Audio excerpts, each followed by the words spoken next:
So it occurred to me that I totally forgot to make an intro when I was out riding, so here it is. My name is Grant Kennett. I am a senior at the University of Montana, and I really like to race enduro mountain bikes. This year I was lucky enough to get to race 6 times, once in Spokane for Hubbapalooza, once in Kellogg, Idaho for the North American Enduro Cup, and then the entire MES series. So round 1 was in Helena, round 2 was in Whitefish, and round 3 was Jackson Hole. And last but not least was the Mullet, which is a local race here in Missoula, which was by far one of the most fun events I've been to. So now that I've told y'all a little bit about myself, let's get into what we're doing today. We're riding out at Blue Mountain, and the clips y'all have seen so far have just been the climb up to one of my favorite trails called Hayes.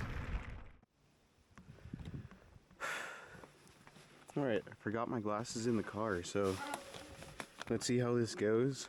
Shakeout ride on this rig too. Never ridden this bike before. See how she does. Yeah, so as you guys heard me say, I have not ridden this bike before. This bike was a loaner that my boss gave me, which was super awesome, but first ride on a different bike is always just a little bit scary. I also managed to leave my glasses in the car, which isn't a huge deal because they're just clears, but they definitely do help to keep the bugs and wind out of your eyeballs.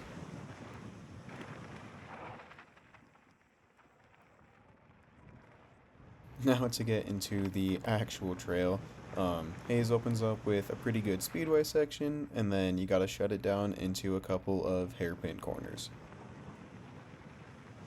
The section we're getting into now tightens up a little bit, keeps the same speed though, so you gotta be a little on your toes for this one.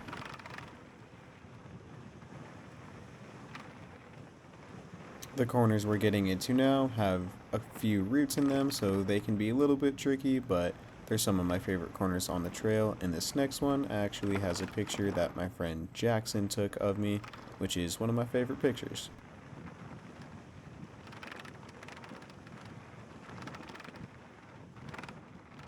After that last steep bit, the trail drops into a kind of scree-like corner, and then flattens out for a little bit.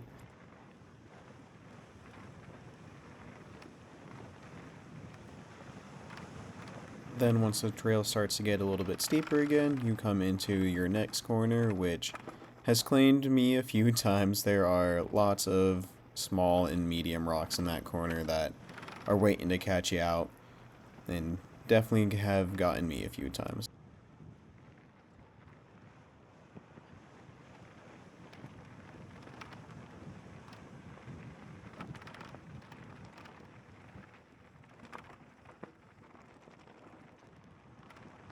This section here has a punchy little climb, always hurts in the middle of a run, but you gotta make the next couple corners after that, and then from here on out, it drops into another little steep speedway that you definitely gotta watch out. There's a few corners on here that are waiting to grab you.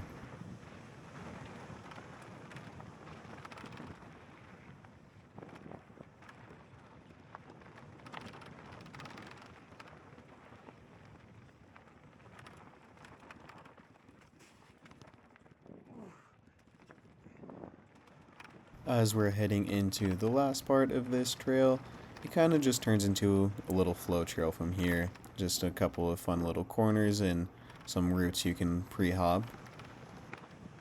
Once you see the yellow sign, you know there's just 2 more corners left. There's an optional line that you will see here on the right in just a second. And then after that, you immediately got to shut it down for another little hairpin, and then that is Hayes.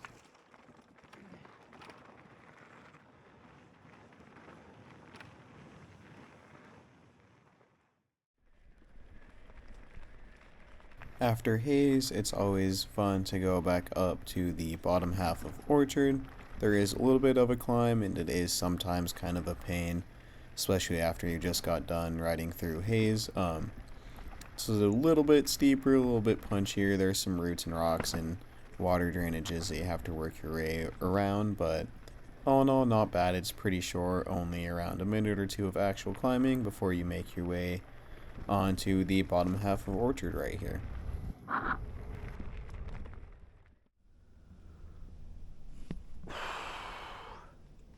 So let's give run number 2 a go. I really need to find my glasses, man. I can't see without my glasses. I know that line was kind of cringe, but I grew up watching Scooby-Doo, and Velma would always drop that line because she could never keep her glasses on her face. Anyways, this is the start of the bottom half of Orchard. This is just kind of a speedway again. It's pretty flat up here, pretty much just a pedal and slog out. Once you get into the trees is when the real fun starts. There is a shut it down and pedal out corner straight out of the gate, followed by another 2 which are a little bit more heinous. They kill all your speed, but you get to drop down into a little bit faster of a section coming up here with all the rocks and roots and sketchy things you'd ever desire.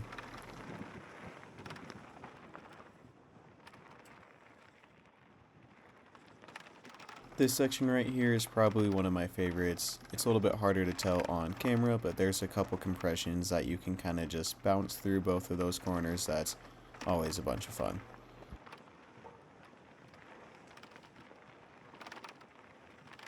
This section right here is a little offshoot of the main trail, but it has a couple little cliff drops that my friend Jackson got another sick picture of me riding through, and then continues on to the main trail.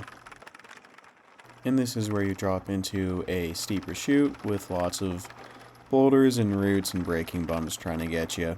And then once you figure out where you want to be on the trail, you immediately have to shut it down for this sharp right-hander with even more boulders on it than some of the other ones. And then from here on out, it is easy breathing after this one last corner right here, which always seems to be a little bit tighter than I think it is, but from here on out, you are basically at the bottom of the trail, so that is the bottom half of Orchard.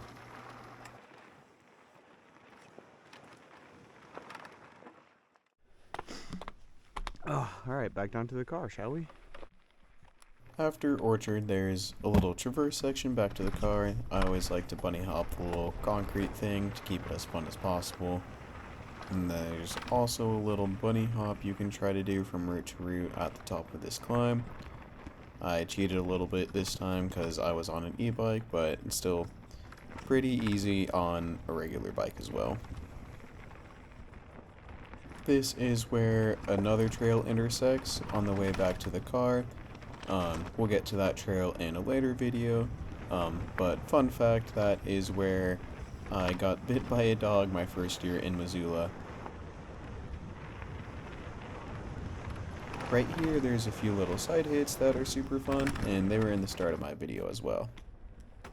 I realized I totally forgot to film the second one on my GoPro because I stopped to film them on my phone, but they're in the start of the video if you really want to see the second one. This next section is pretty flat and straight, but it goes into the trees and it's always a little bit spooky feeling, but it's a very fun part of the trail.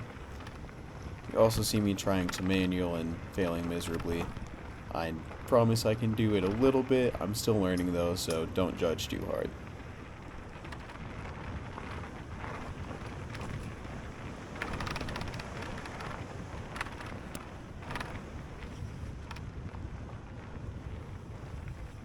Coming out of the spooky section, you'll find yourself on a public road. You want to take a left here, and then you'll find another little side hit here that's pretty fun, and then just keep going up the road. On my regular bike, I can normally get some pretty good wheelies through here, but on the electric bike, for some reason, I just can't quite get it down. So much harder than you think. You get so much more per pedal than you think you're going to. There's my excuse for why it's totally not my fault and it's totally the bike's fault.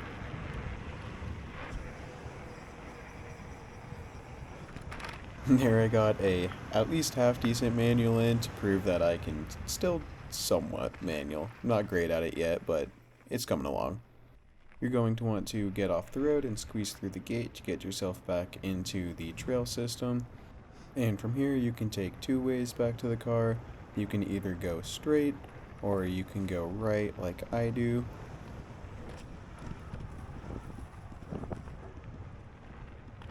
Going straight will probably get you back down to the car sooner, but I always prefer to go right because you can mess around in the little dirt tracks. Bunny hopping or doing these little back wheel first, front wheel second things is always super fun too.